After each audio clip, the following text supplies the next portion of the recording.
If you are a young soccer player, parent, or lover of the game, this video is for you. Welcome to my channel, guys. I am Professor Footy, here to bring you all things the beautiful game, soccer, football, whatever you want to call it. Today's video is dedicated to all of the young players out there and their parents and those who might not be too informed about the process of the game. So I have three truths about player development that I think all young players should know. Okay. The first and arguably the most important truth is run your own race. I see too many times as a coach myself, as someone who played professionally at the highest youth levels and gone on to play pro, players spend more time comparing themselves to other players than actually putting in the work.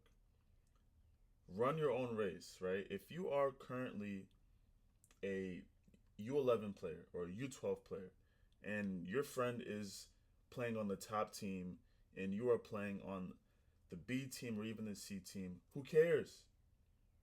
Doesn't matter. Don't worry about what he's doing or what she's doing. You go ahead and put in the work, map out a plan, see what you're missing, right? Truly look at yourself for who you are as a player and be honest and transparent, and have maybe your coach or your parent, if they know the game enough, to really break the game down for you. And you have to be willing to accept the information as a point of feedback and not a point of you're bad, because that's never normally the case. And then go from there. There's been so many times where I've seen players who were on A teams all the way through U14, and this kid was, whatever player was on that C team, and he just kept putting in the work. He didn't complain, didn't whine. It's no one else's fault. No. He said, okay, I'm here. I got to make it undeniably evident that I deserve to be there. And I see it time and time again. And then I've seen the opposite thing where the player's like, oh man, like, I don't know why he's there. I'm better. But he's there, you're not. So it is what it is, and that's okay. Don't focus on what anybody else is doing right now. Focus on your game. Focus on your weaknesses. Focus on things that you have to improve to get you to that next level. If someone is doing well and is moving up the ranks, be happy for them. Because you never know what that person is going through to get to that point. They're probably putting in the work too. Of course, there's politics. Of course, there's all these things that come into play when it comes to youth sports, youth soccer in general. But undeniable talent and hard work in a player who has put themselves in a position, it's hard to hold that player back if you're good enough. Straight up. So run your own race, focus on your own game, and eventually the cards will play out accordingly. Now, number two. Hard work, discipline will get you the results and build you into a player that goes to that next level. I think there's a misunderstanding about how hard it is to become a good player.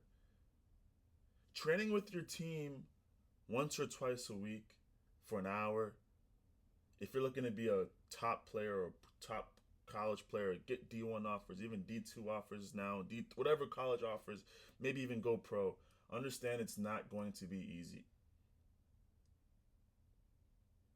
It's not going to be easy. There's so many players with this same dream. You have to understand that. There's so many players who want to become professionals, who want to become college athletes or play on the top team of their club. The pool is massive. So you really have to ask yourself, am I doing enough to justify where I want to go? Because if you are training twice a week and that's it, and maybe you play with the ball 30 minutes outside of that, you shoot around and do all this, the fun stuff. I'm gonna be honest with you. It's gonna be an uphill battle to get to that point. You have to be willing to put in the extra work. I know we talk about this burnout thing, and listen, I understand that because as a player growing up, all my closest friends turned professional. So we had that elite mentality where if we were hanging out, we were training from like U9 all the way up to like U13 before everyone started going to Europe and all these things started happening for us. But the level of grit and grind that it took to get to that point, we're training every day, sometimes twice a day. We used to train sometimes after games if things didn't go like we understood at a young age that the work needs to be done. And I think it's kind of tough in this social media world where we're seeing all these results and these kids are seeing these shining lights and they're like, "Oh, you can just jump." No, no, no. It takes a lot to get to that point. It takes a lot to even get close to that point. Ask yourself right now, are you doing enough work to justify where you want to go in the game? And if the answer is no, be honest and then start to think and start to map out, maybe can I take 30 minutes before school? Because there's always time. It's just, do you want to do it? Let's be real. There's always time. The too busy thing does not exist if you want something bad enough. Find time before school, after school, before practice. That might mean giving up the game a little early. No, you're not playing on the PS5 or whatever. You're not on the computer. You're not doom scrolling, right? You're just taking little chunks out of your day to move that needle forward. Hard work and discipline are essential. Essential. You have to build those habits early because those habits will honestly lead you all the way through life. So again, hard work, discipline. Ask yourself, be honest. Are you doing the work? Are you going to practice and are you giving it your all? Are you doing 50% of what you're able to do? Are you doing 70? It should be 100% every practice. In terms of effort, you might not always play the best, but your effort can be the same. Now from there, the last thing I like to add is, as a young player, stop always trying to do the things that you're good at. Work on the things in your game that you struggle with. Because you avoiding it, you're just limiting your game. If there's a certain drill or action on the field that you struggle with, work on that aggressively. Work on it. It's okay if it feels uncomfortable. It might be with your weak foot, this, that. Do it. Just do it. There's no point of hiding. There's no point of running from it. It's the only way it gets better. Okay? Now, the last thing I would like to add for today is trust the process.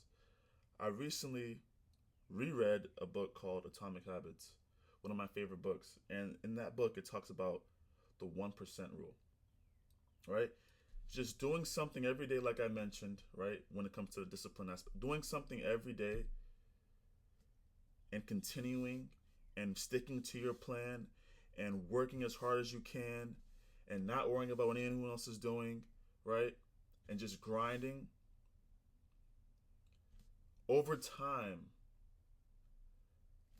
I have never seen it not turn out good for that player. If the player just sticks to what they know is going to work and get them the results, they're not chasing trophies and being on the best team, and they're more so worried about being in environments that will boost their development over winning. Because who cares if you win a championship at U11, U12, U13? If the end goal is college, professional, then look there. These little things in between, yes, it's fun to win. And no one's saying you don't want to be competitive and go out and play in the highest, of course. But do not prioritize that over your development as a player. That needs to be number one. Your journey needs to be number one. If you find a good coach, stay with that coach. Find a way to. It's so rare to find a good coach. For young players, that means a coach that focuses on what? Your technical ability on the ball. Find a coach where you're building that from U9 to U12. Be under a coach where they're not just focused on winning, they're focused on individual technical development. Because guess what? If you can't do the basic things at a high level, then by U13 it's going to be tough. It's possible, but it's going to be tough. That's going to require even more work. Even more work. So find a good coach. Maybe find a trainer that you can work with outside who focuses on the technical parts of the game. Stay the course. Don't be jumping from club to club to club to. Stay the course. You find someone good that you trust, stay with them. Trust them. Trust the people who have done it. Don't worry about the licenses and all that. You can buy that. Focus on the people who give you advice who have done it at a high level and now they're just giving the information back to you. Don't be fooled, please. And then fact check them. Oh, I play here, I play there. Fact check them. See what if everything matches up, and then go from there. All right. Well, I hope you guys found value. Again, just to recap, the 3 truths about that every young player should know about their development. Run your own race. Outwork everybody else. Hard work over just talent. Trust the long game. Trust the process. If you found this video useful, please share this with a teammate, your parents, your coach, whoever, soccer enthusiasts out there. Share this video. If you have any comments about anything that I have, just gone over, leave your thoughts in the comments. I will 100% answer you, and we can have a good conversation. I wish you all the best. Keep putting in the work. More content dropping daily. Again, I am the Professor of Footy, and today's topic was something that was just sitting on my heart, right? But we're going to discuss everything about the game, from news to, just anything you can think about in regards to the beautiful game. So until next time, thank you for your time, and I'll be seeing y'all soon. Peace.